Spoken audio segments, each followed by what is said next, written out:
அனைவருக்கும் வணக்கம். 10ஆம் வகுப்பில் வந்து பார்த்தீங்கன்னா, எடுத்துக்காட்டு 2.14 பார்க்க போகிறோம்.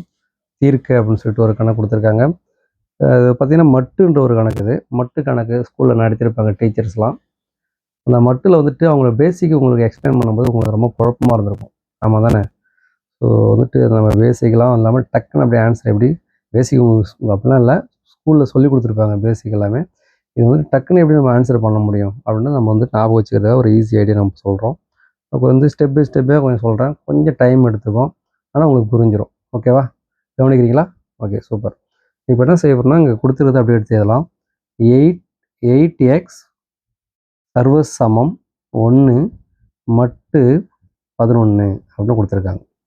இப்போ என்ன செய்ய போகிறோம்னா, இந்த 1 இந்த பக்கம் கொண்டு வரும்போது அது வந்து இது ஈக்குவல் சர்வ சமம்னாவே நமக்கு ஈக்குவல் குறி தானே. இது சர்வ சமன்றாங்க. அப்போ ஈக்குவலுக்கு இந்த பக்கம் வந்தால் -1 ஆகிடும். அப்போ எப்படி எழுதலாம்? 8x ஈக்குவலுக்கு இந்த பக்கம் வந்தால் -1. இது +1 தானே. இந்த பக்கம் வந்து -1 ஆகிடும். அப்போ சர்வ சமம் மட்டு 11. ஓகேங்களா? இங்கே இருக்கிற இந்த 8x - 1 ஆனது 11ஆல் வகுபடும் அப்படின்றது தான் இதனுடைய ரூல். அப்போ என்ன செய்ய போகிறோம்னா, இது எழுதிடலாம் ஒரு டைம். நம்ம 8x - 1 என்பது 11ஆல் வகுபடும்.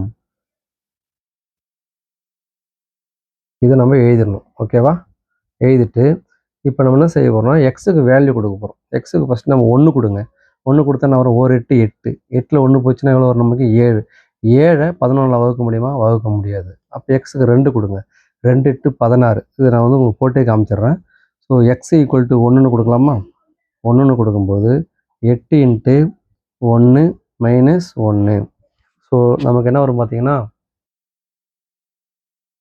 இப்போ 1 8 8 8 - 1 கழிக்கலாமா? 1 8 8 போடுறோம், -1 போடுறோம். என்ன ஆகுது? 8ல் 1 போச்சுன்னா நமக்கு 7.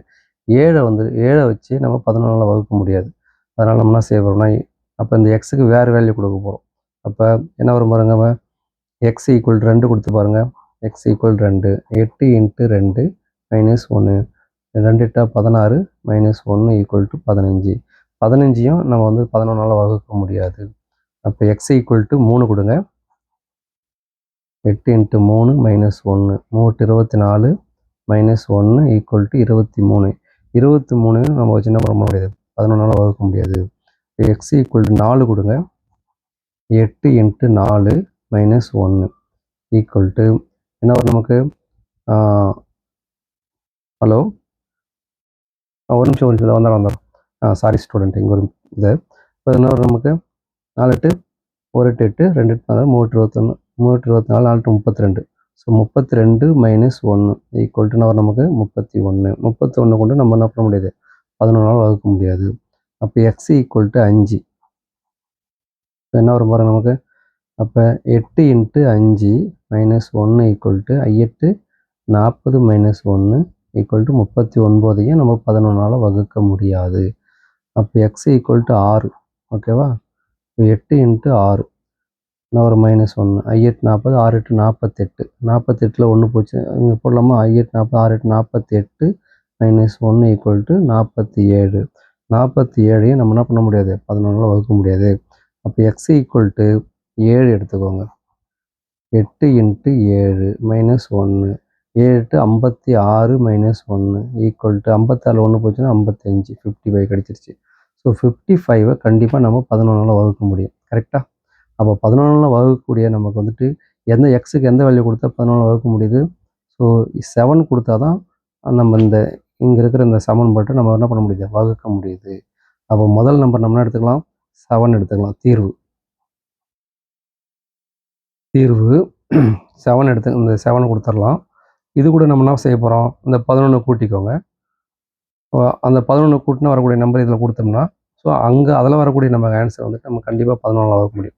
ஸோ முதல்ல நமக்கு வந்து இப்போ வகுக்கும் எது நம்ம 11ஆல் வகுக்கக்கூடிய நம்பர் நம்ம கண்டுபிடிச்சிட்டோம் 55ன்னு. ஸோ அதுக்கு என்ன நம்பர் கொடுத்தா? எக்ஸுக்கு 7 கொடுத்தா வகுக்க முடியுது. அப்போ 1 கண்டுபிடிச்சிட்டா போதும், மற்றதெல்லாம் நமக்கு ஈஸி தான்.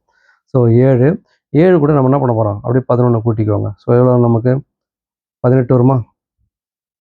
நெக்ஸ்ட்டு அது கூட வந்துட்டு நமக்கு 11 கூட்டிக்கோங்க. எவ்வளோ வரும் நமக்கு? 29 வரும். ஸோ 29 கூட ஒரு 11 கூட்டிக்கோங்க. எவ்வளோ வரும்? 40 வரும். ஸோ அந்த மாதிரி தொடர்ந்து போயிட்டே இருக்கும்.